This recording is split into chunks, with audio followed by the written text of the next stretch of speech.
예, 오늘 저희들이 이제 야고보서 3장 그 13절부터 야고보서 4장 10절까지 우리가 좀 말씀을 나누게 됩니다.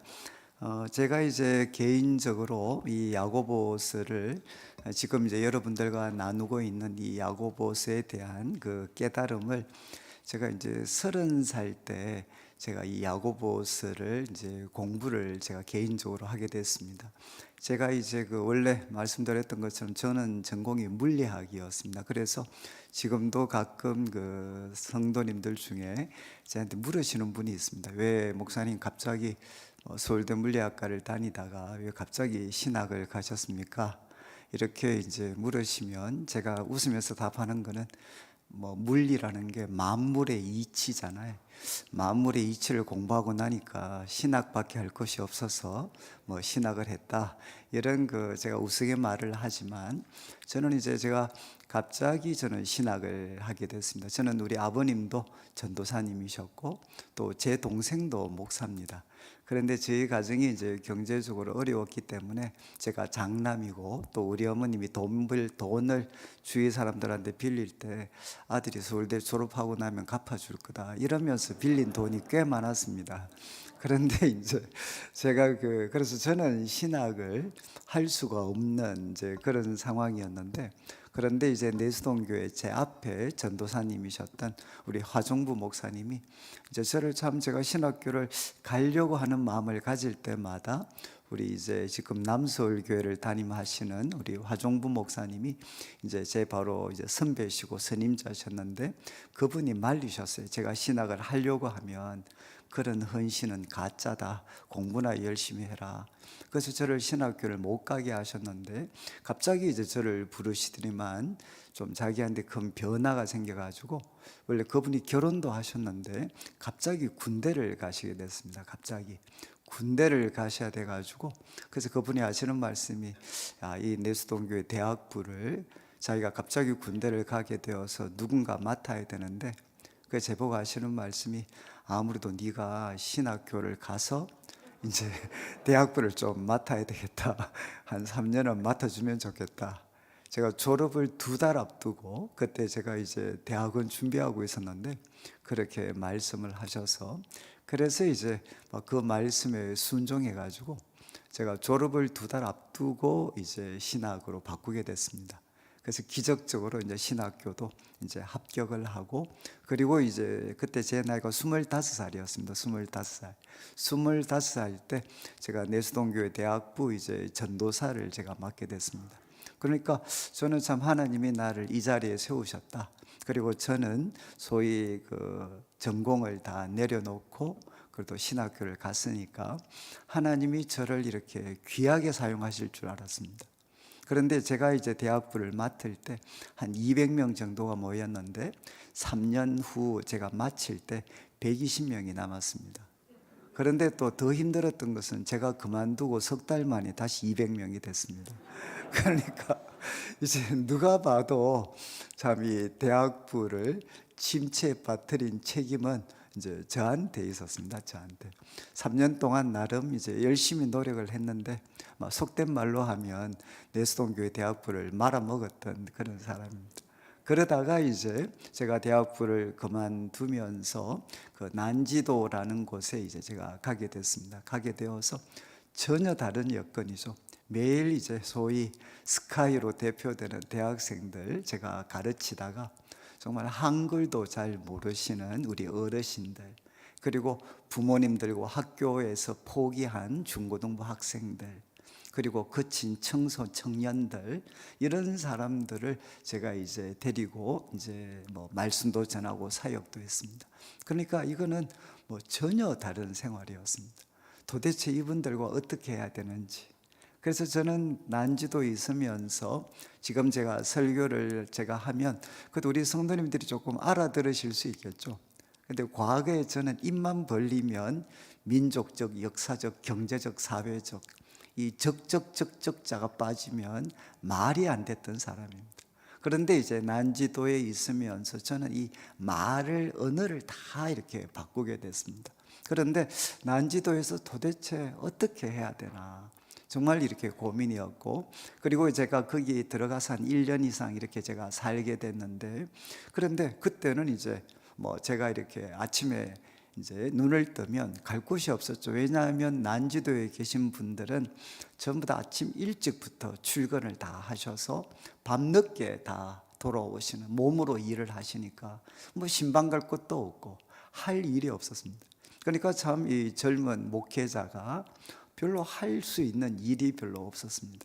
그런데 그때 제가 이제 IBF라는 선교단체에서 저한테 부탁을 해서 우리 복음주의권 학생 중에 가장 이렇게 진보 성향의 학생들을 제가 좀 맡아서 섬길 수 있는 그런 요청을 받아가지고, 우리 복음주의권 속에 있지만 가장 진보적인 애들을 데리고 제가 농촌 봉사활동을 비롯해 가지고 여러 가지 그런 이제 활동들을 했습니다.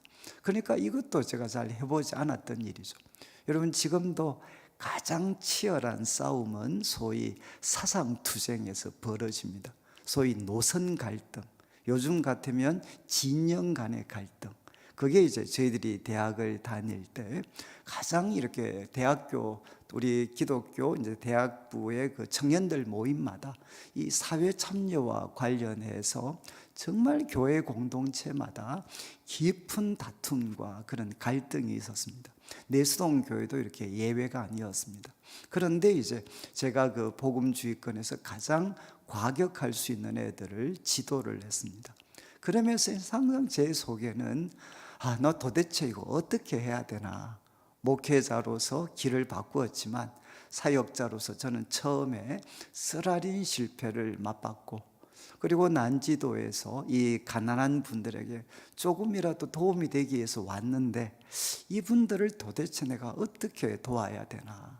그리고 이제 우리 복음주의권 속에 헌신됐지만 가장 과격할 수 있는 청년들, 그들을 데리고 이제 농촌과 봉사활동을 하면서 이 친구들과 정말 많은 그런 토론을 했습니다. 그러면서 내가 이 친구들을 어떻게 지도를 해야 되나. 그리고 조금 더 멀리는 이제 내가 목회자가 되어서 앞으로 교회를 섬기게 될 텐데, 그때 수많은 문제들을 만나게 될 텐데 지금 내가 과연 나를 어떻게 준비해야 되는가. 이제 이런 고민에 제가 이렇게 깊이 이제 빠져 있었습니다. 그런데 그때 이제 하나님께서 저한테 기회를 주셔가지고 이 야고보서를 우리 IBF 간사님들과 같이 공부를 할 수 있는 기회를 가지게 됐습니다. 그래서 참 이 본문 성경 공부하는 것을 그분에게 배우고, 제가 그때 이제 연세대학교 한글방인가 그 이제 도서관에 가가지고 매일 제가 이제 말씀 묵상을 했습니다. 한 절, 야고보서 한 절을 적고 그 밑에다가 이 말씀의 뜻은 이건 것 같은데, 이것이 하나님 말씀이라면 이 말씀이 나한테 주는 도전은 어떠한가, 무엇인가, 그리고 나는 이 문제에 대해서 어떻게 지금 생각하고 있는가, 내 생각과 하나님 말씀은 방향이 같은가, 아니면 뭔가 여기에 긴장이 있는가. 그러면서 한 절을 제가 묵상을 하고 밑에다가 제 생각들을 적고, 그리고 그 생각 속에 비춰진 하나님의 말씀 깨달음들을 제가 담아내고 적고. 그래서 저는 이제 그거는 한 15페이지 정도 되는데, 지금도 제가 이제 갑오처럼 가지고 있습니다. 가지고 있는데, 저는 그때 이제 지금 시간이 제가 그 83학번이니까 이제 원래 59입니다. 딱 30년이 지났습니다. 30년이 지났는데 지금도 제가 그런 생각을 합니다. 내가 30대, 그러니까 이제 30살 때 이 야고보서 말씀을 묵상하고 또 하나님이 주신 깨달음을 내가 갖지 못했다면 과연 나의 삶은 어떠했을까? 그리고 나의 이 목회 생활은 정말 어떠했을까? 내가 정말 교회를 잘 섬길 수 있었을까? 생각만 해도 이렇게 끔찍합니다. 끔찍. 그래서 그때 제가 지금 말씀드린 것처럼 앞으로 많은 어려움들이 찾아올 텐데 나는 어떻게 해야 되나? 그러면 이빨 깨물고 기쁘게 여겨야 된다. 그리고 뭘 구해야 되나? 지혜를 구해야 된다. 그러니까 어려움을 만나면 기쁘게 여기면서, 이빨 깨물고 기쁘게 여기면서 하나님께 지혜를 구해야 된다. 그리고 무엇보다 내 자신의 이 가치, 내 자신의 이 존귀함을 내가 잃어버려서는 안 된다. 그래서 저는 참 이 가르침 때문에 어려움을 정말 많이 만났습니다. 많이. 제가 한 7, 8년 전만 해도 대구 교회 목사님들끼리 모이면 목회 어려움들을 이야기하다가 제 얼굴을 보고 이제 이런 이야기했습니다. 야, 이관영 목사도 목회하고 있는데 어렵다 그러면 안 되지. 제가 사실 한 7, 8년 전까지만 해도 대구에서는 가장 소위 내일 일을 알지 못하는 가장 불쌍하고 위험했던 그런 어떤 목회자였습니다. 목회자. 그런데 저도 정말 많은 어려움들을 겪어왔습니다. 그런데 그때마다 이 야고보서를 통해 주신 이 가르침이 저한테는 말 그대로 생명의 빛이 됐습니다. 그래서 어려움이 오면 이빨 깨물고 하나님 앞에 지혜를 내가 구하자. 절대로 비참해지면 안 돼. 하나님 안에서 내 존귀함, 내가 얼마나 높은 존재인지 내가 잃어버려서는 안 되지. 그리고 정말 여러분 또 유혹이잖아요. 유혹도 반드시 온다. 유혹 합리화시키지 마라.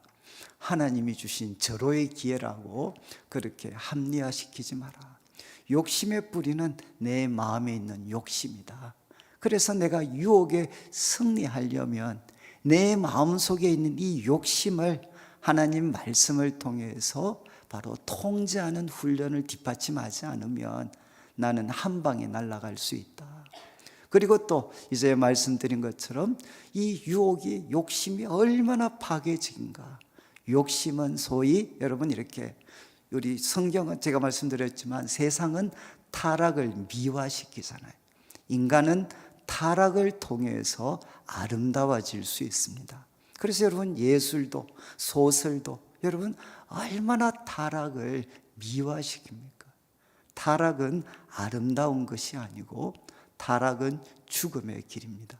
그래서 이 유혹심이라는 게 얼마나 파괴적인가. 그리고 끊임없이 제 자신한테 되새김질하는 게 우리는 유혹에 굴복하기에는, 욕심에 굴복하기에는 너무 귀한 존재다. 우리는 너무 귀한 존재다. 그리고 이제 말씀에 대해서 말씀 듣는 것 속히 하고, 그리고 제가 말씀드린 것처럼 분노하고 싶을 때는 내 속에 모든 더러운 것, 악한 것이 가득 찰 때다. 그래서 분노할 때는 절대로 사람을 향해서 그 분노를 표출하지 말고 하나님 앞에서 내 속에 가득 차 있는 바로 더러운 것과 넘치는 악을 발견하고 그거 내어놓고 하나님의 길이 있다. 내가 분노로 해결할 수 있는 길이 아니라 하나님이 내 마음에 심어 놓으신 해결책이 있는데 그거 겸손하게 받아들여야 된다. 그리고 결국 말씀을 들여다볼 때 바로 우리는 말씀에 순종할 수 있다. 그리고 행하는 일에 복을 받을 수가 있다. 그래서 저는 지금도 참 저는 이렇게 여러 가지 어려움이 와도 저는 하나 확실하는 거는 내가 말씀을 들여다보면 게임은 끝난다. 여러분 지금 이제 아무리 어려운 문제가 와도 매일 성경, 오늘 내가 묵상해야 될 말씀, 내가 정말 잃어버린 보물 찾는 것처럼 들여다보면 말씀 속에는 분명히 길이 있다. 길이. 여러분 말씀을 들여다보는 것. 그리고 이제 우리가 2장에서 나눈 것처럼 여러분 예수님을 믿는 믿음은 사람을 차별화시키는 게 아니라 사람에게 긍휼을 베풀게 한다. 그래서 저는 저희 교회 여러분 이제 이런 말들을 하잖아요. 포스트 모더니즘이 우리에게 한 번씩 그런 도전을 합니다. 우리 공동체가 나아가야 할 방향은 우리에게 찾아오는 낯선 사람 속에 담겨져 있다. 포스트 모더니즘이 이런 가르침을 많이 이야기합니다. 우리는 우리 자신에게 매몰되어져 있기 때문에 바로 우리는 우리가 누군지 정확하게 이해할 수도 없습니다. 해석할 수도 없습니다. 그 해석까지 나 중심이 되어져 있죠. 근데 하나님이 우리 공동체를 새롭게 하시기 위해서 전혀 낯선 사람을 보여주실 때, 보내주실 때, 그 사람을 섬기는 과정이 고통스럽고 힘이 들지만 그 속에 우리가 가야 될 새로운 길이 숨겨져 있을 수 있다.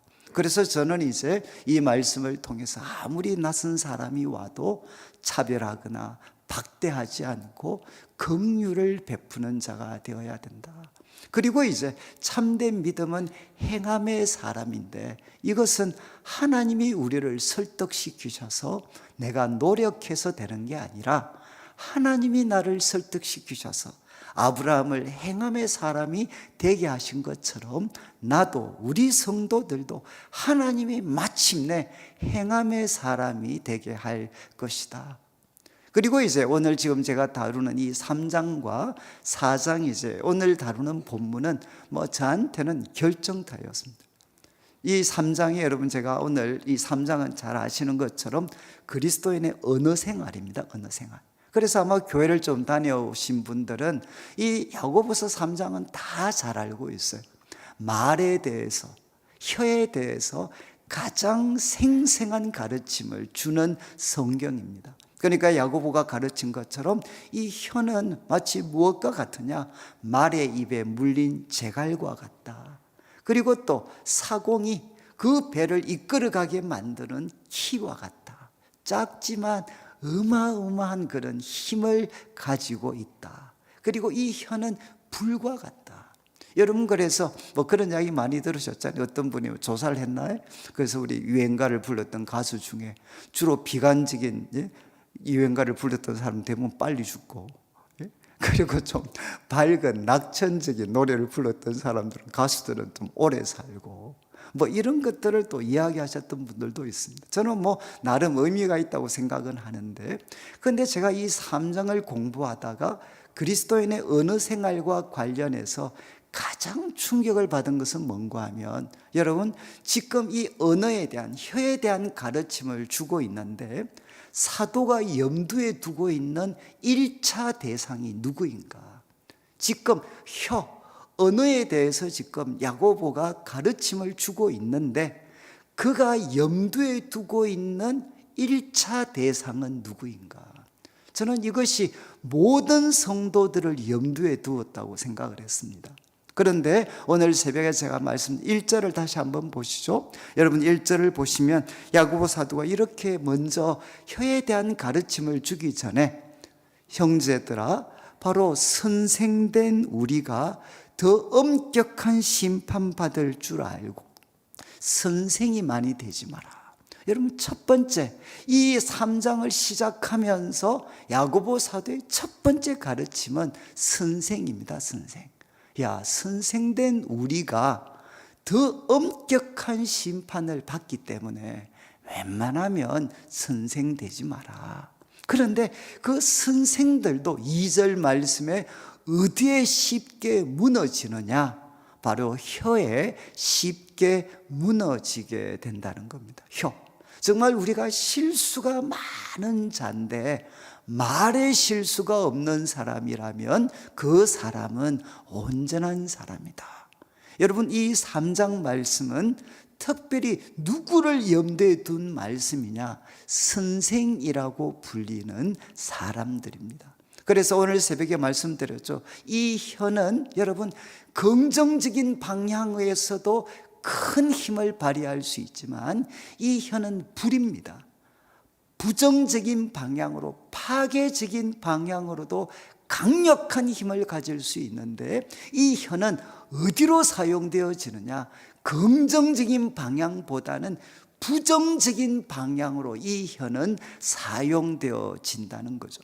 그러면서 야고보는 이야기했습니다. 혀는 불이고 불의의 세계다.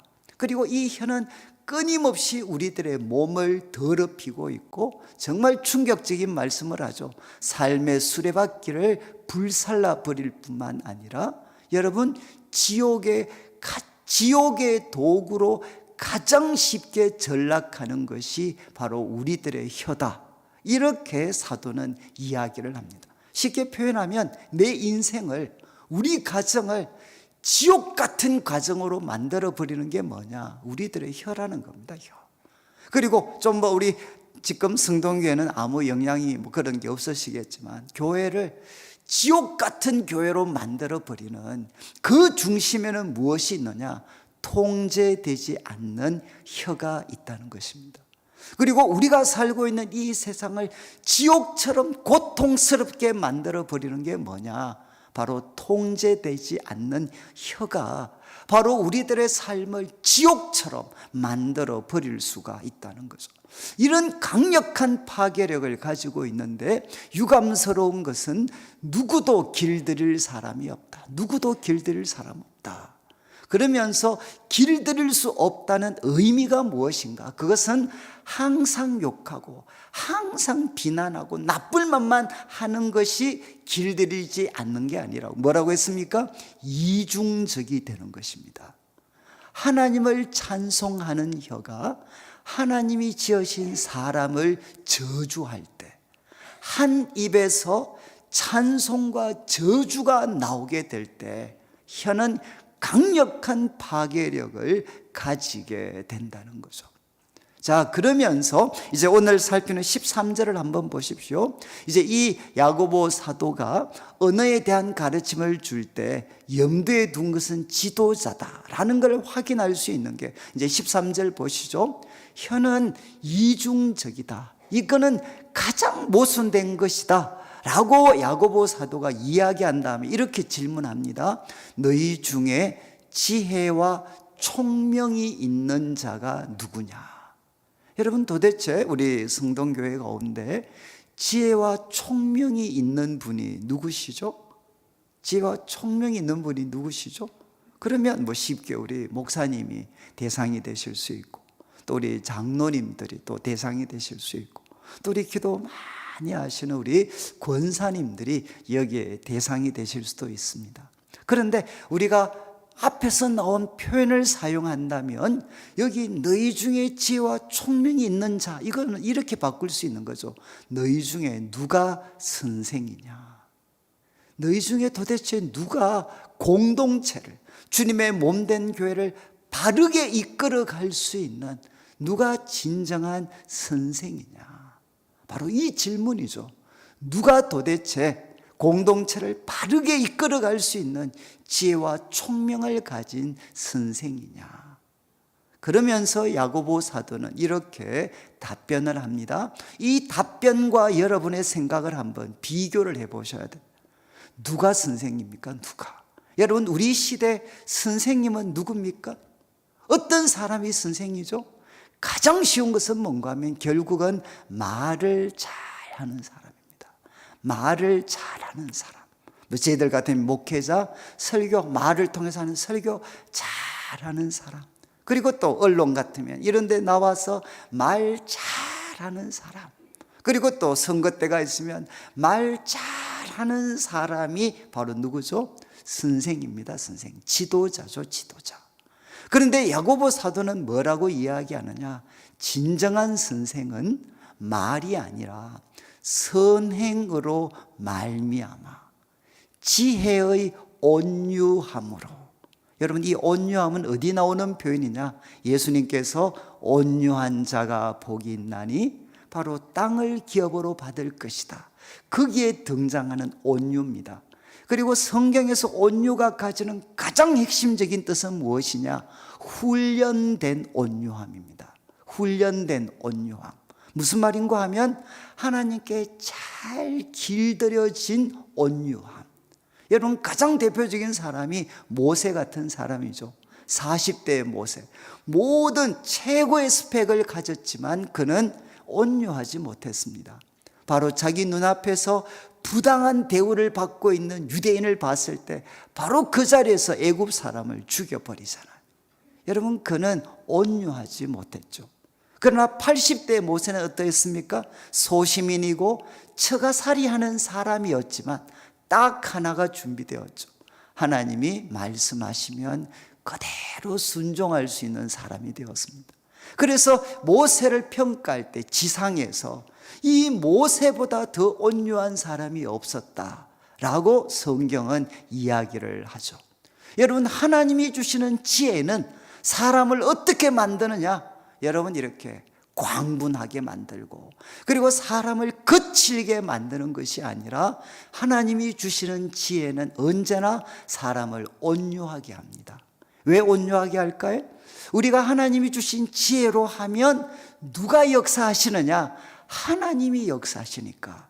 하나님이 일하게 하시는 방법을 알기 때문에 우리가 힘을 쓸 이유가 없죠. 능력은 나를 통해서 나타나는 게 아니라 나의 작은 행동을 통해서 위대하신 하나님의 역사가 나타날 때 그때 문제가 해결되는 거다라는 것을 우리는 알고 있기 때문에, 여러분, 하나님이 주신 지혜를 가지게 되면 사람은 온유하게 됩니다. 그 온유함으로 뭐라고 했습니까? 행함을 보여라. 행함을 보여라. 여러분, 말을 보이는 게 지도자가 아니라 하나님이 주시는 지혜, 온유함을 통해서 선행으로 대표. 여러분, 성경에서, 신약에서 선은 무엇이냐? 하나님이 보실 때 옳은 것입니다. 하나님이 보실 때 옳은 것, 이게 선입니다. 선. 여러분, 하나님이 주시는 지혜, 온유함으로 선행으로 대표되는 행함을 보이는 사람, 그 사람이 누구냐? 바로 지혜와 총명이 있는 참된 지도자다. 이렇게 야고보 사도는 이야기를 합니다. 저는 정말 이 가르침, 여러분, 제 꿈이 뭐였겠습니까? 가장 말 잘하는 목사가 되는 거. 내가 한번 말하고 나면 여러분, 정말 수천 수만의 사람들이 하나님께 돌아오는 정말 말 잘하는 목사를 저도 오랫동안 꿈꿨어요. 근데 이 말씀 보면서, 물론 그것이 말을 통해 표현되겠지만 무엇이 뒷받침되어야 됩니까? 어떤 문제를 만나더라도 하나님이 주시는 지혜, 그 하나님이 주시는 지혜를 통해서 하나님께 잘 길들여진 그런 행동을 보여주는 사람, 그 사람이 바로 그 공동체를 바른 방향으로 이끌어갈 수 있는 지도자가 된다는 거죠. 여러분, 참 우리 한국교회가 지금도 우리 성도님들의 헌신과 섬김 속에 이렇게 정말 세워져 가지만, 저도 이제 노회나 이런 여러 군데를 다니면서 한국교회 지도자들의 모습들이 얼마나 많이 왜곡되어져 가고 있는가 하는 것들을 뼈저리게 느낄 때가 많습니다. 지금도 한국교회 지도자들은 많은 경우 말 잘하는 사람입니다. 하나님의 지혜가 아니라 인간의 급모술수에 능한 사람들이 여러분, 지도자의 위치를 차지할 때가 많습니다. 정말 교회 지도자들은 말의 사람이 아니라 행함의 사람이 되어야 된다는 거죠. 행함의 사람. 그래서 야고보 사도는 이렇게 전제한 다음에 이제 14절부터 한번 보시죠. 14절부터 이제 마지막 절까지는 두 가지 종류의 지혜를 야고보 사도는 우리한테 제시합니다. 이거 여러분 꼭 기억하셔야 돼요. 교회 지도자들은, 신앙생활이 열심히신 분들은 꼭 기억하셔야 됩니다. 우리에게는 두 가지 종류의 지혜가 있습니다. 하나는 무슨 지혜냐? 너희 마음 속에 독한 시기와 다툼이 있으면 자랑하지 마라. 여러분, 지금 여러분들이 말을 하고 행동을 하려고 하는데 그 행동의 동기가 독한 시기와 다툼이면 그거 말로 표현하지 말라는 겁니다. 진리를 거슬러서 거짓말하지 마라. 그러면서 15절을 보시죠. 이거 표현해서는 안 되는 것은 15절. 왜냐하면 이러한 지혜는 위로부터 내려온 것이 아니고 땅 위의 것이고 정욕의 것이고 귀신의 것이다. 그런데 과거 개역 성경이 있습니다. 과거 개역 성경. 개역 성경이 조금 더 어감이 정확합니다. 이런 지혜는 세상적이고 정욕적이고 마귀적인 것이다. 이렇게 개역 성경은 과거 번역을 했습니다. 여러분, 위로부터 난 지혜가 아니라 바로 세상적이고 정욕적이고 마귀적인 지혜가 있다는 거죠. 그런데 세상적이고 정욕적이고 마귀적인 지혜가 있는데, 내가 지금 내 마음속에 떠오르는 이 지혜가 마귀적인 지혜인지 아닌지를 무엇을 보고 판단할 수 있느냐? 내가 표현할 때 사용하는 언어, 내가 얼마나 성경적인 단어를 사용하고 고상한 철학적인 언어를 사용하고, 그것은 중요하지 않아요. 중요한 것은 무엇입니까? 마음의 동기입니다. 마음의 동기. 바로 그 말을 할 때 당신 마음속에 있는 것은 무엇인가? 여러분, 야고보는 이야기하죠. 질투, 시기죠. 질투. 이 독한 시기는 뭔가 하면 비교의식입니다. 비교의식. 이걸 우리 시대의 말로 조금 더 첨예하게 바꾸면 진영 간의 갈등입니다. 진영 간의 갈등. 여러분, 지금 독한 시기, 여러분, 우리가 살고 있는 이 세상을, 우리가 한국 사회는 여러분 정말 우리 조선이, 우리 한국 한민족이 5,000년 역사를 가진다면 5,000년 역사 가운데 최고의 풍요를 누리고 있는 것이 지금 이 시대입니다.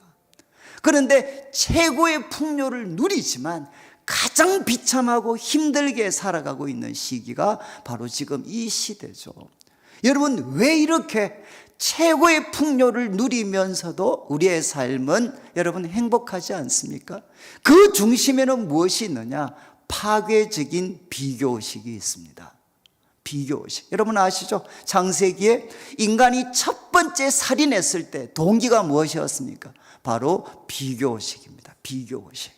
여러분 이제 이런 예화 들어보셨죠? 이제 한 위대한 왕이, 우리 두 신하가 전쟁에 나가서 엄청난 공을 세웠습니다. 그래서 돌아오는 신하들한테 이렇게 이야기합니다. 야, 원하는 거 무엇이든지 구해라. 내가 다 해줄게. 그래서 첫 번째, 그런데 이렇게 이야기합니다. 첫 번째 신하한테, 야, 너 나한테 무엇이든지 구해라. 내가 너한테 다 해줄게. 그런데 단 조건이 하나 있다. 내가 너한테 해주는 것에 갑절을 옆에 있는 신하한테 해주겠다는 겁니다. 이해하시겠어요? 정말 이제 최고의 공을 세운 두 신하한테, 야, 너 원하는 거 무엇이든지 다 해줄게. 그렇지만 하나 조건은, 옆에 있는 신하한테는 내가 너한테 주는 것 갑절을 해줄게. 갑절. 여러분, 그러니까 이 신하가 깊이 생각하다가 왕한테 무엇을 요구했겠습니까? 여러분이라면 무엇을 요구했겠습니까? 원하는 거 무엇이든지 구해라. 다 해줄게. 다. 모든 걸 가질 수 있잖아요. 근데 내가 모든 것을 가지면 하나 문제가 생기는 게 무엇이죠? 옆에 있는 이 친구는 2배를 가지게 되는 겁니다. 이게 배 아파서 견딜 수가 없는 거죠. 여러분, 우리 시대에 지금 유행하는 말이 무엇이죠? 배고픈 거는 견디지만 배 아픈 것은 못 견딥니다. 그래서 이게 우리 시대를 그렇게 표현을 하잖아요. 배고픈 거는 견딜 수가 있어도 배 아픈 것은 견딜 수 없죠. 그래서 이 신하가 왕한테 이렇게 이야기합니다. 왕이여, 결정했습니다. 뭐냐? 왕이시여, 저의 한쪽 눈을 뽑아 주십시오. 왜 이런 이야기 했겠습니까? 옆에 있는 친구는 2 눈을 뽑히잖아요. 여러분, 이것이 무엇이냐? 바로 독한 시기입니다. 독한 시기. 여러분, 지금 우리 속에는, 여기에 지금 다 우아하게 앉아 계시지만, 여러분, 우리 속에는 깊이 무엇이 있느냐? 독한 시기가 있습니다. 그죠? 그런데 또 독한 시기와 다툼, 저는 이 번역을 좀 바꿔야 되는데, 이 다툼은 대부분 영어 번역은 무엇이냐? self ambition입니다. self ambition. 자기 야망입니다. selfish ambition. 자기 야망. 이기적인 야망. 여러분, 지금 우리들의 삶을, 특별히 지도자들의 삶이 이 2 가지에 영향을 받게 되면, 소위 비교의식. 여러분, 우리 목회자들 모이면, 결국 장로님들 모이면 참다가 뭐 묻습니까? 성도 몇 명이고 물으시잖아요. 헌금은 얼마고. 여러분, 이유가 무엇이죠? 바로 우리가 더 많으니까 그 잘난 척하는 그거를 담아둘 수가 없는 거죠. 담아둘 수가. 여러분, 독한 시기, 그리고 그 중심에는 이기적인 야망이 있습니다. 이 이기적인 야망, 이 2 가지가 너희들의 마음을 지배하면 거기에서 흘러나오는 생각 그리고 계획들은 절대로 표현하지 마라. 이것은 아무리 신학적인 언어로 고상한 철학적인 언어로 표현한다 할지라도 그것은 세상적이고 정욕적이고 마귀적인 지혜에 불과하다. 그러면서 여러분 결과가 나옵니다. 16절을 한번 보시죠. 이렇게 세상적이고 정욕적이고 마귀적인 지혜의 영향을 받아서 말하고 행동하면 두 가지 결과가 나온다는 거죠. 시기와 다툼이 있는 곳에는 뭡니까? 혼란과 모든 악한 일이 있다. 여기 혼란은 무엇이냐? disorder, 질서가 와해되는 것입니다. 질서가 와해되고, 그리고 질서는 무엇이냐? 공동체의 성벽입니다. 울타리입니다. 울타리. 이 울타리가 무너져 버리면 어떻게 되죠? 바로 거기에서 모든 악한 일들, 사람은 마귀의 밥이 되는 겁니다. 여러분, 이 공동체가 혼란에 빠져버리면, 주위에도 경험하셨죠? 혼란에 빠져 있는 교회를 한번 가보시죠. 그 천사 같았던 성도가, 좀 제가 과하게 말씀드리면 마귀 같은 사람으로 바뀌는 거 순식간입니다. 여러분, 그런데 사단은 언제나 우리를 먼저 악한 일을 하는 사람으로 만들기 전에 무엇을 먼저 하나? 울타리를 없애버려요. 질서를 와해시켜버립니다. 질서를. 지금 야고보 사도는 이야기하는 거죠. 시기와 다툼이 있으면 이것이 동인이 되어서 말하고 행동하게 되면 거기에는 두 가지 일이 일어난다. 공동체는 혼란에 빠지게 되는 겁니다. 질서가 무너져 내려버리고, 그리고 울타리가 걷어져 버리면 여러분 모든 덜짐승들의 밥이 되잖아요. 밥이. 모든 적들의 밥이 되는 것은 시간 문제죠. 모든 악한 일이 있게 됩니다. 그러면서 17절에 이제 이와 대조적으로 두 번째 종류의 지혜가 있는데, 위로부터 난 지혜가 있다는 겁니다. 세상적이고 정욕적이고 마귀적인 지혜가 아니라 위로부터 난, 우리가 다른 언어로 표현하면 성령이 주시는 지혜가 있는데, 그 지혜는 어떤 특성을 가지고 있나? 첫 번째, 성결합니다. 이것은 무엇으로부터 깨끗합니까? 시기와 그리고 이기적인 야망으로부터 벗어나 있는 성결, 깨끗합니다. 여러분, 하나님이 주시는 지혜는 맑습니다. 비교의식에도 더럽혀지지 않고 야망에도 더럽혀지지 않는 하나님이 주신 지혜는 맑습니다. 하나님과 이웃을 사랑하는 거죠. 그러면서 두 번째는 뭐 하느냐? 화평을 만들 수가 있습니다. 여러분, 깨끗하기 때문에 그 사람은 무엇을 할 수 있느냐? 평화를 만들 수가 있습니다. 그리고 관용과 양수는 화평의 하나의 방법이 되겠죠. 관용은 무엇이냐? 양보하는 것입니다. 양보하는 것. 관용은 원어적인 뜻은 양보하는 겁니다. 상대방에게 기꺼이 양보하는 것. 누구처럼?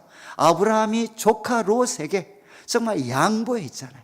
그 어떤 물이 가득한 요단 땅 기꺼이 양보하잖아요. 왜 양보할 수 있습니까? 여러분, 우리가 가장 좋은 것을 가지는 것은 내가 선택해서 가지는 게 아니라 하나님이 주시는 겁니다. 여러분, 가장 좋은 것은 하나님이 주신다는 것을 아는 사람들만이 무엇을 할 수 있느냐? 양보를 할 수가 있어요. 양보. 여러분, 이 믿음이 없는데 어떻게 양보하는? 그건 바보죠, 바보. 여러분, 우리가 양보할 수 있는 위로부터 난 지혜를 소유하게 되면 그 사람은 하나님을 철저하게 신뢰하게 됩니다. 그러니까 상대방에 대해서 기꺼이 양보할 수 있어요. 내가 양보한다고 내가 손해보는 거 아닙니다. 내가 양보한다고 해서 사람들에게 무명해지는 것, 그것도 아닙니다.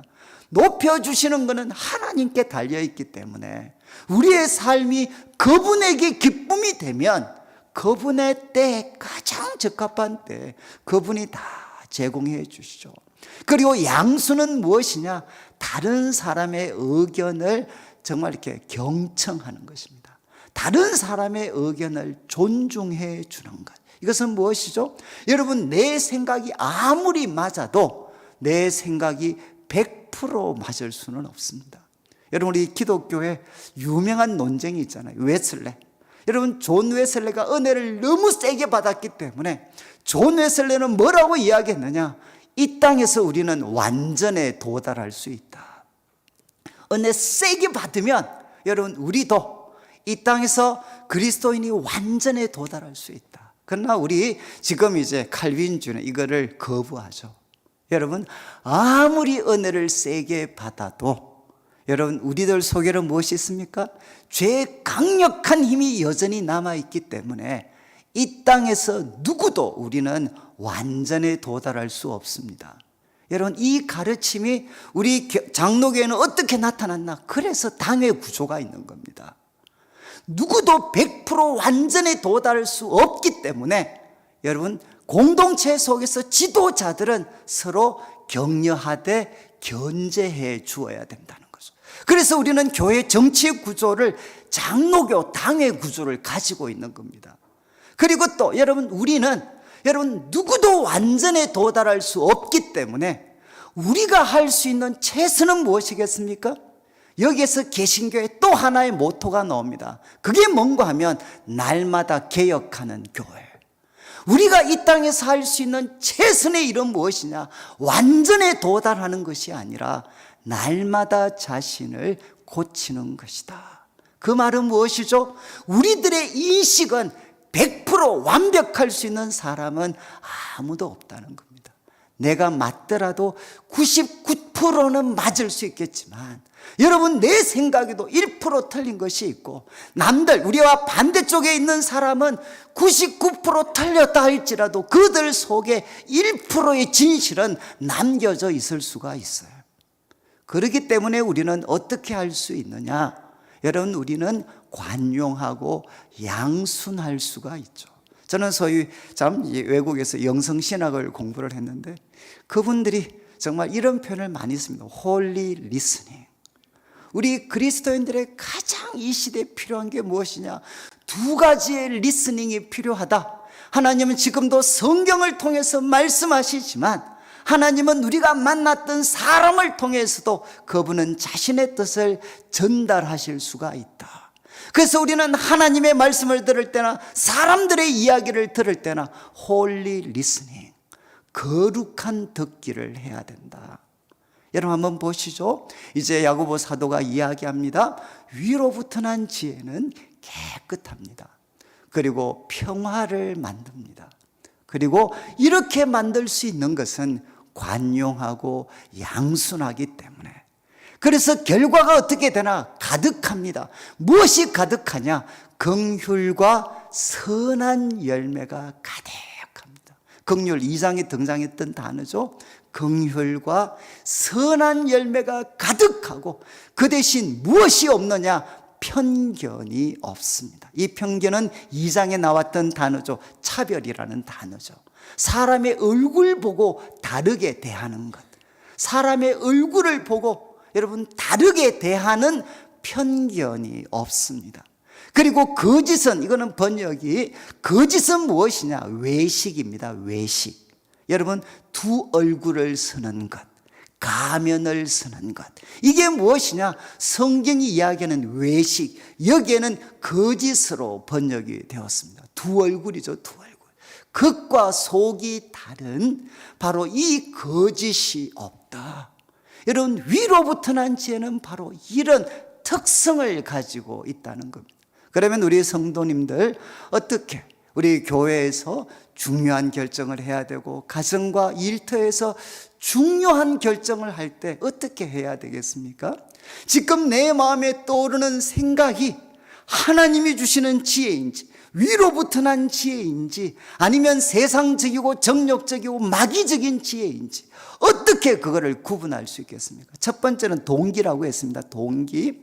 정말 비교의식과 그리고 또 이기적인 야망이 내 마음을 지배하고 있다면 여러분, 그것은 세상적인 지혜입니다. 그렇지만 또 하나 무엇을 보고 판단할 수 있느냐?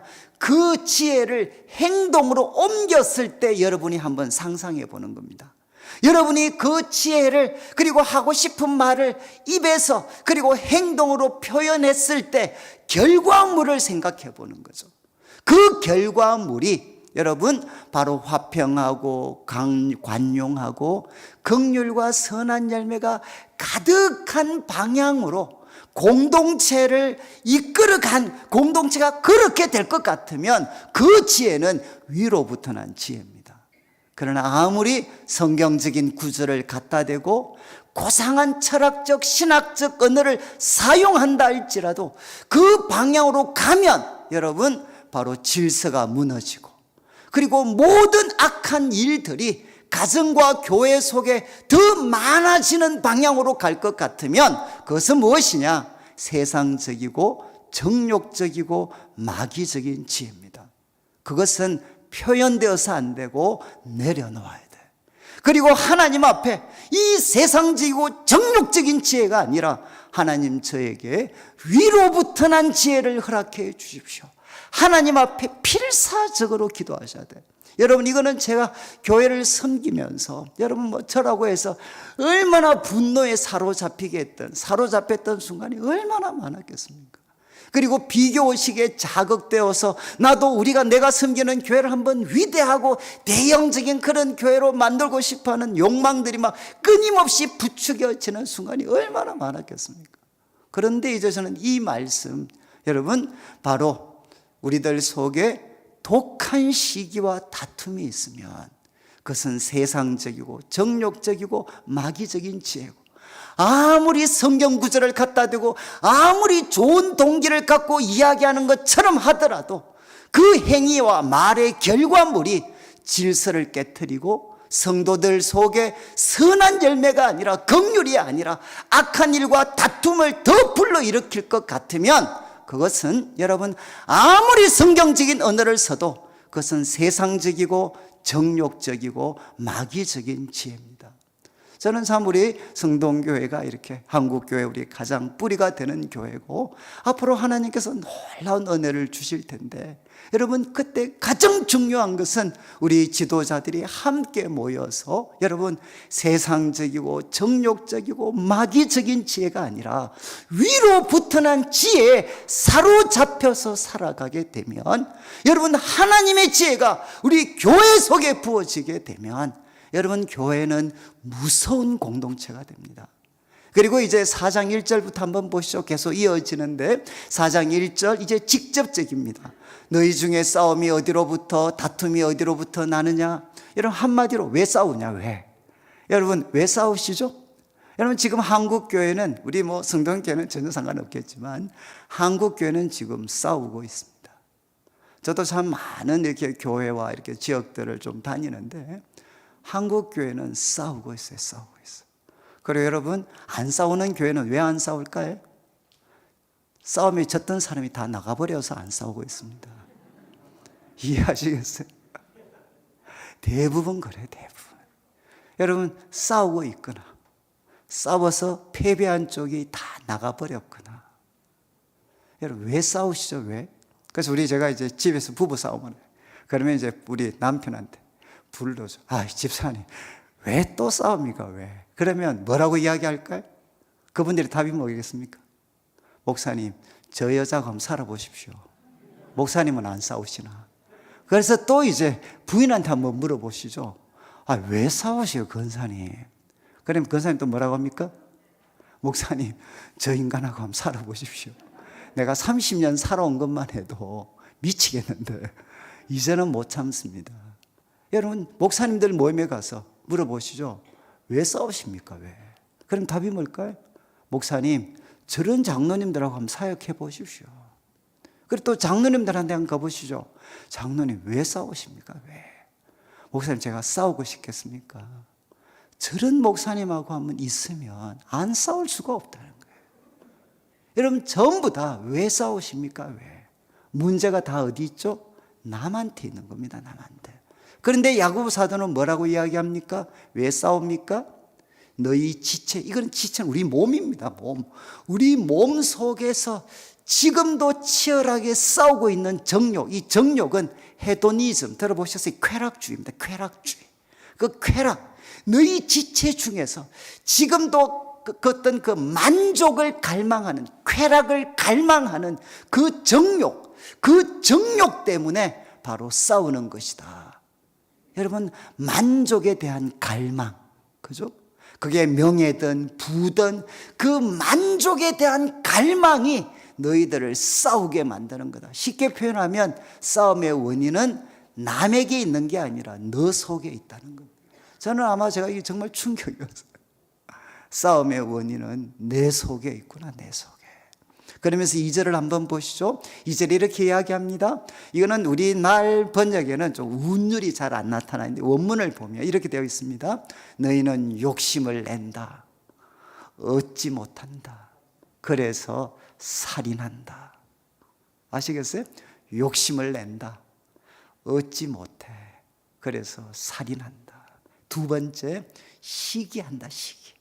이제는 남한테 그 뺏으려고 시기한다. 그런데도 능히 얻지 못한다. 그래서 또 다투고 싸우는구나.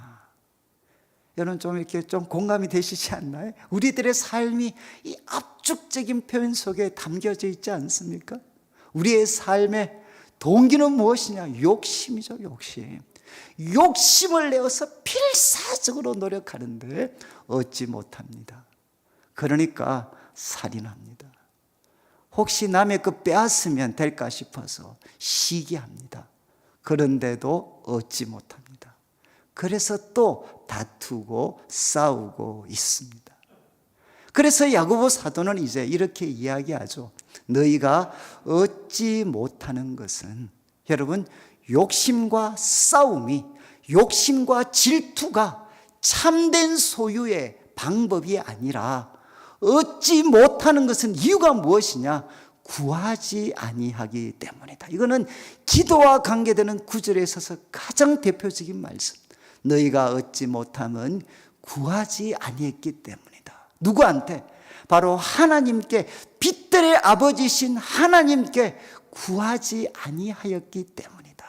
그러면 이제 이 말씀 들으시면 또 갑자기 마음이 싸늘해지시는 분들이 있죠. 이 말 떨어지기 무섭게 이렇게 얘기해요. 목사님, 제가 얼마나 구했는데 하나님은 악착같이 안 주셨는데 무슨 말씀이십니까? 이런 분들을 위해서 3절이 준비되었습니다. 구하여도 받지 못함은 욕심으로 쓰려고 잘못 구하기 때문이다. 여러분, 욕심이 얼마나 강력한가?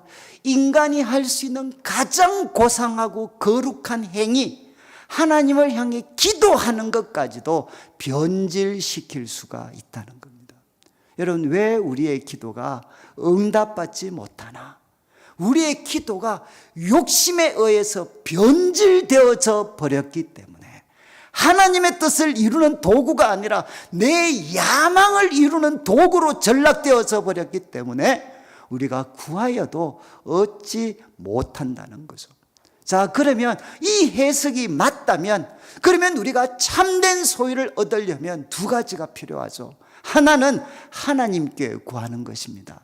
다투고 시기하는 게 아니라 하나님께 구하는 것이고, 두 번째는 무엇이냐? 악한 동기를 거룩하게 만드는 것이죠. 우리의 기도까지도 변질시킬 수 있는 이 정욕을 하나님 앞에 해결하는 것, 이 두 가지가 해결이 되어야만 우리는 참된 소유, 참된 만족, 참된 성공을 우리는 얻을 수가 있습니다. 그래서 4절에 이제 이야기합니다. 4절에 이 두 가지를 이제 해결합니다. 가늠한 여인들아, 이거는 성경 우리 구약의 선지자들에게 하나님께서 이스라엘 백성, 이스라엘과 유다를 책망할 때 가장 무서운 언어로 표현된 것이 이 가늠한 여인들아. 여러분, 호세아서 선지서를 읽어보시죠. 하나님께서 타락한 이스라엘을 무엇에 비유했느냐? 가늠한 여인들아. 여러분, 가늠한 여인들아, 이 세상과 벗된 것이 하나님과 원수됨을 알지 못하는, 이거는 구약의 가르침, 선지서의 가르침이 이 속에 담겨져 있습니다. 여러분, 세상과 버텼죠. 이게 우상 숭배입니다. 바로 하나님을 버리고 우상과 짝할 때 그들은 무엇이 되느냐? 더 이상 하나님의 백성이 아니라 God's enemy, 하나님의 원수로 전락되는 거죠. 여러분, 지금 이 야고보 사도는 이야기합니다. 세상과 짝하는 것은 하나님의 원수가 되는 것임을 알지 못하냐. 또 강조합니다. 누구든지 세상과 붙이 되고자 하는 자는 스스로를 하나님의 원수로 만드는 무서운 행동이다. 그러면서 5절 말씀 이렇게 이야기하죠. 여러분, 가끔 저도 이제 우리 성도님들 중에 여러분 참 이런 분들이 있잖아요. 어떤 분이 좀 이렇게 어떤 그런 참 간음 같은 잘못을 범했는데 자초지종을 들어보니까 이해가 될 때가 있어요. 남편이 워낙 망나니 같이 사니까 여자가 지치고 지쳐서 결국 그런 잘못을 범할 수 있어요.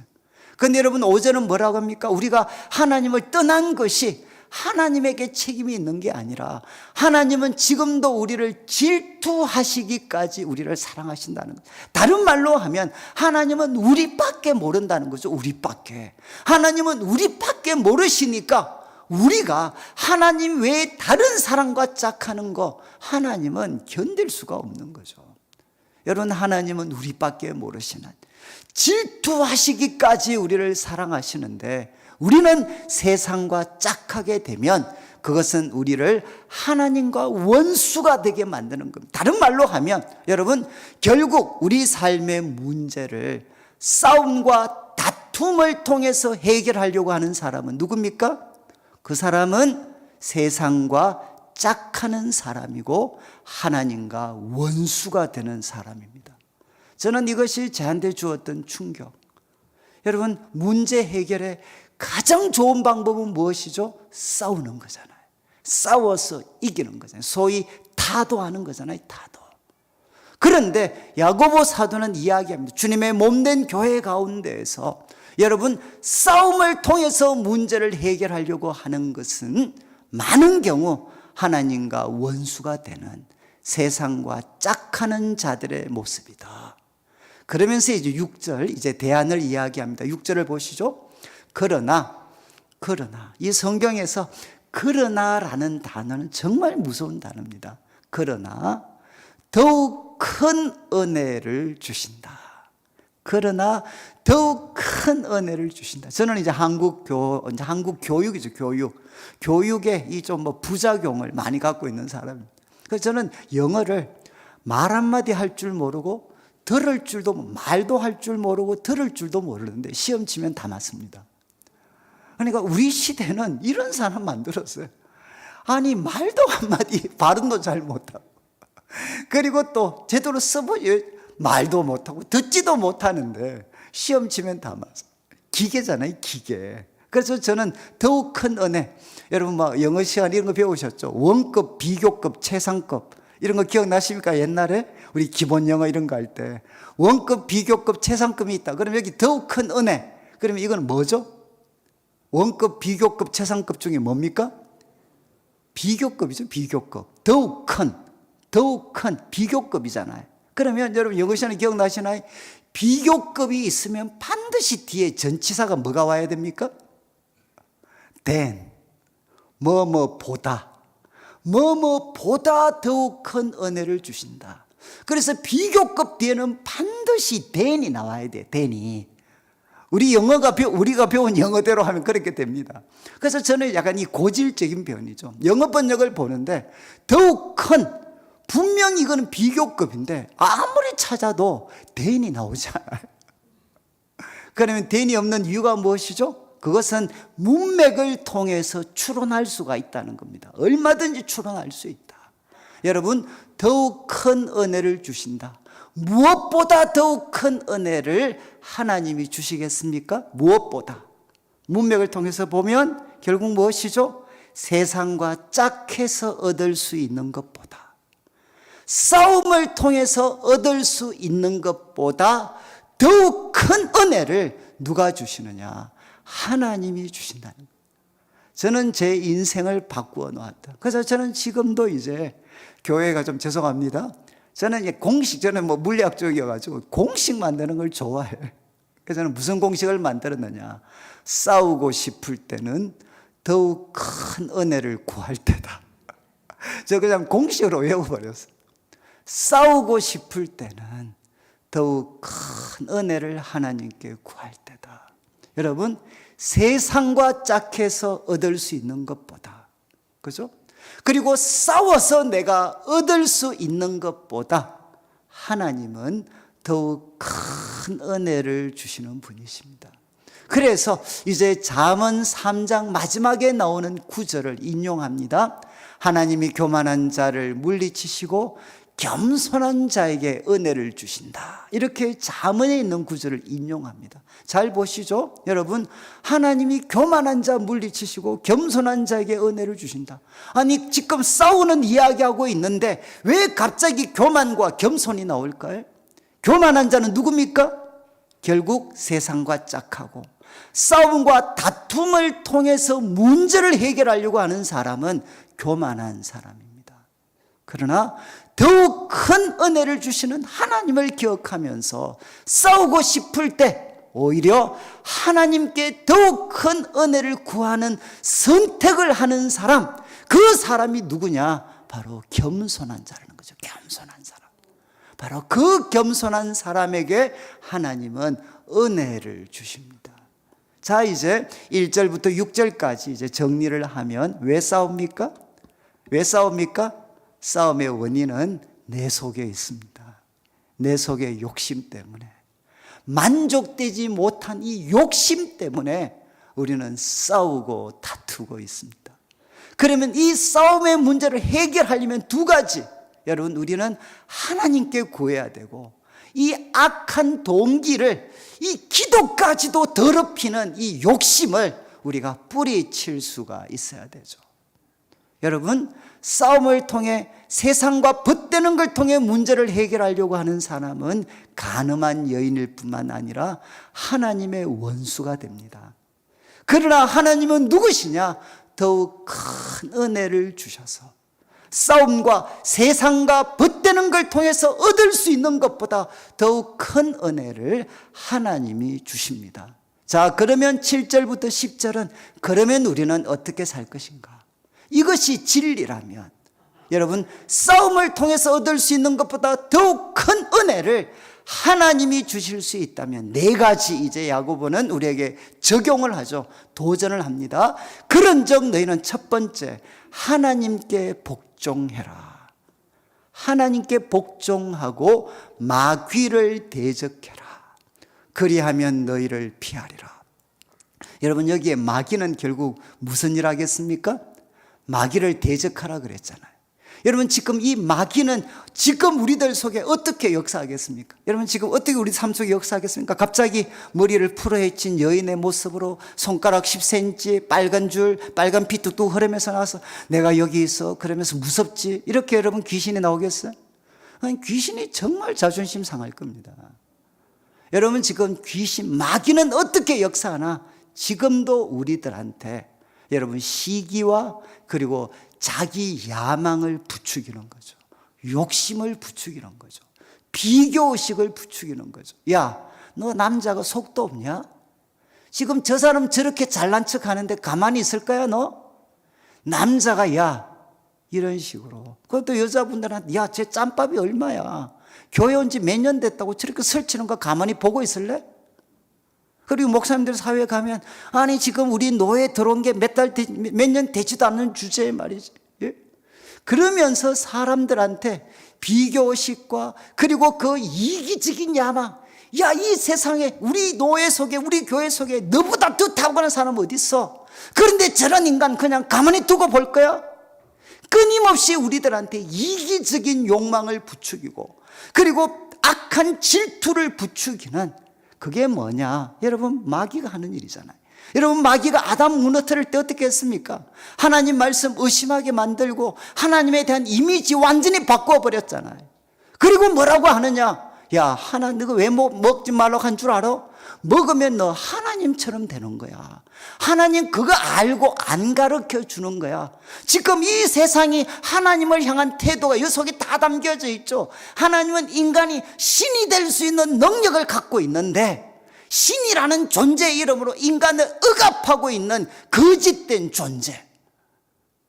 신은 하나님이 아니고 신은 인간이야, 인간.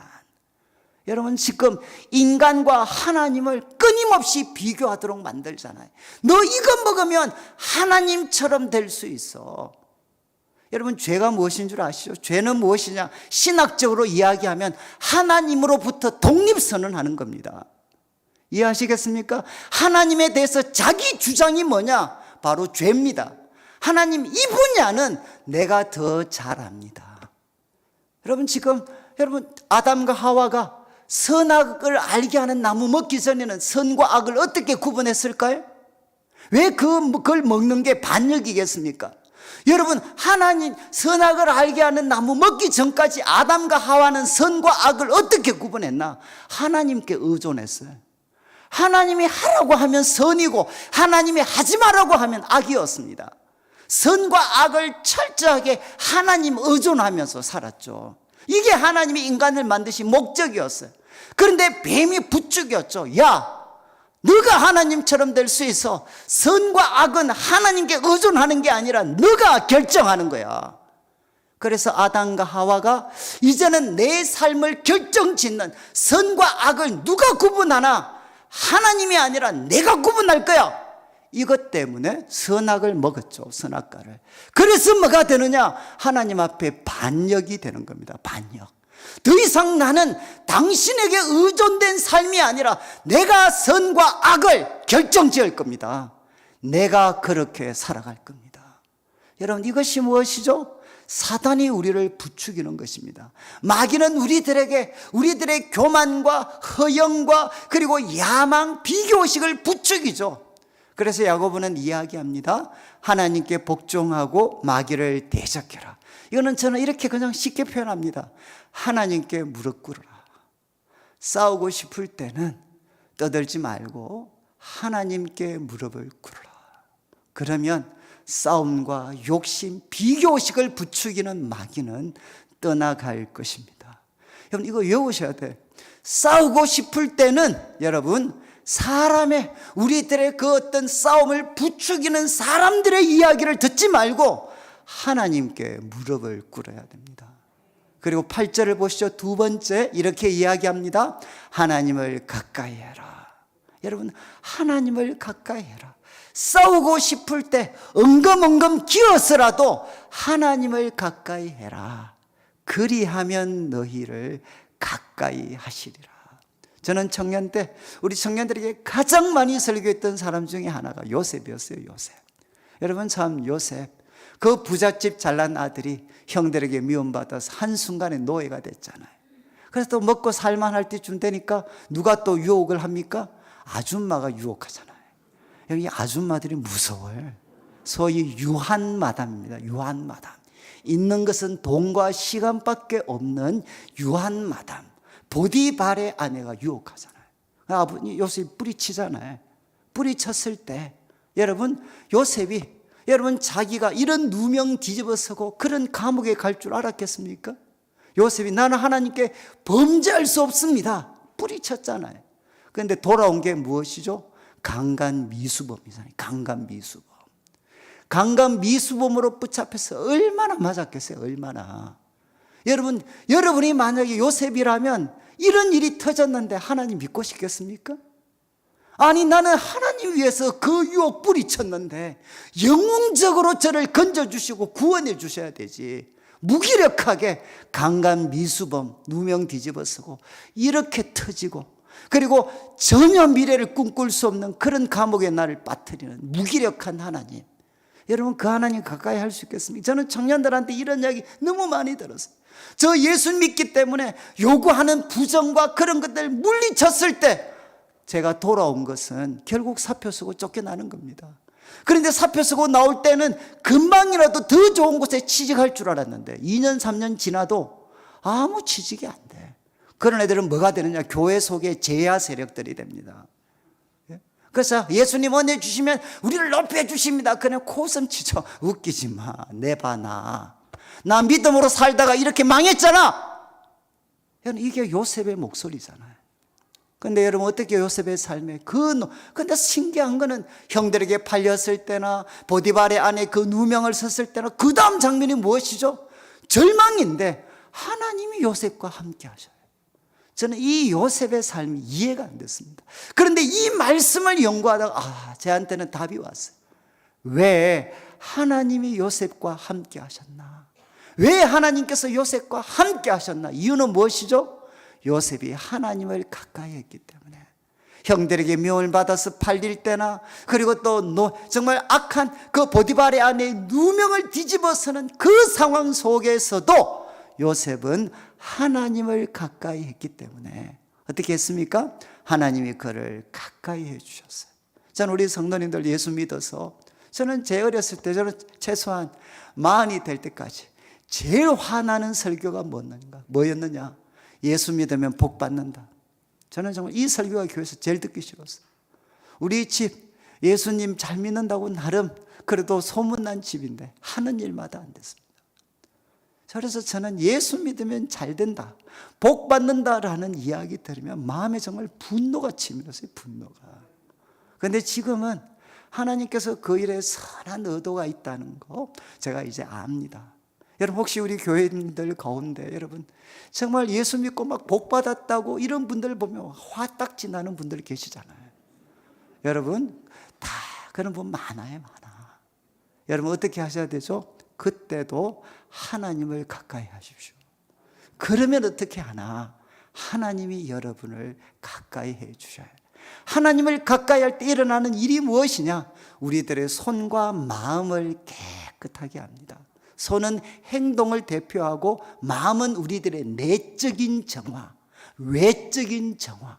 하나님 가까이 할 때만 할 수 있는 일이 무엇이냐? 내가 나 자신을 고칠 수가 있어요. 여러분, 하나님 가까이 할 때만 할 수 있는 일이 내 손과 내 마음을 깨끗하게 할 수가 있습니다. 그래서 9절을 보시죠. 야고보가 이야기합니다. 슬퍼하며 애통하며 울지어다. 웃음을 애통으로, 즐거움을 근심으로 바꾸어라. 여러분, 하나님 가까이 하면, 저는 오늘 기도하시다 한번 해보시죠. 하나님 가까이 할 때 비로소 우리는 울 수가 있습니다. 그리고 하나님을 가까이 할 때 우리는 기꺼이 내 마음과 손을 바꿀 수가 있습니다. 이제 마지막 10절 보시죠. 10절 말씀, 주 앞에서 낮추어라. 여러분, 하나님은 창조주십니다. 역사를 주관하시고 전지전능, 영원, 무소부재. 우리는 내일 일도 알지 못하지만 하나님은 시작과 끝이 되셔서 모든 걸 알고 계시는 분이십니다.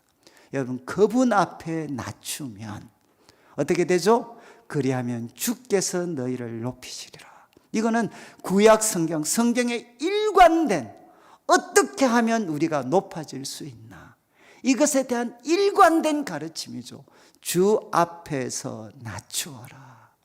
여러분, 하나님 앞에서 자신을 낮추어라. 그리하면 너희를 높여주시리라. 오늘 말씀 이제 마무리하면서 여러분, 두 가지 종류의 지혜가 있다는 거 꼭 기억하셔야, 우리가 위로부터 난 지혜를 소유할 때 그때 우리들의 혀를 재갈 물릴 수가 있습니다. 그리고 말의 사람이 아니라 행함의 사람이 될 수 있는데, 여러분 3장 18절 한 번만 좀 비춰주시고, 이게 이제 결론이 되는데 3장 18절, 저는 이제 이 말씀, 우리 받으신 강의안 한번 보시겠습니까? 받으신 강의안에 마지막 18절 이렇게 되어 있죠. 화평하게 하는 자들은 화평으로 심어 의의 열매를 거둔다, 이렇게 되어 있는데, 우리 강의안 11페이지를 한번 보시면, 제가 이제 NASB, 제가 너무 좋아하는 번역이어서 그냥 한번 좀 기록을 했습니다. 한번 영어 번역 보시면 The Seed, 그래서 정말 씨가 있는데 그 씨는 무엇이냐? 열매가 열매가 의로움인 씨가 있다. 씨, 열매가 의로움인 씨가 있는데, 이 씨는 지금도 뿌려지고 있다. 무엇 가운데? 평화 가운데. 의의 열매를 거두는 씨가 지금도 뿌려지고 있는데, 누구에 의해서? 여러분 평화 가운데에서, 그리고 평화를 만드는 사람들에 의해서 의의 열매를 거두는 씨는 뿌려지고 있다. 여러분 세상은 여러분 정권이 바뀔 때마다 의를, 정의를 회복해야 된다라고 해서 어떻게 하죠? 한쪽을 죽여버립니다. 세상이 의를 되찾을 수 있는 길은 무엇이냐? 평화가 아니고 소위 말해서 이제 심판을 통해 의를 회복하려고 하죠. 그러나 여러분 예수 그리스도를 통해서 하나님은 우리에게 새로운 구원의 길을 열어주셨는데 그분이 주시는 지혜는 무엇이냐? 의의 열매를 거두는 씨가 지금도 여러분 진영 논리가 아니라 평화 가운데서 평화를 만드는 사람에 의해서 뿌려지고 있습니다.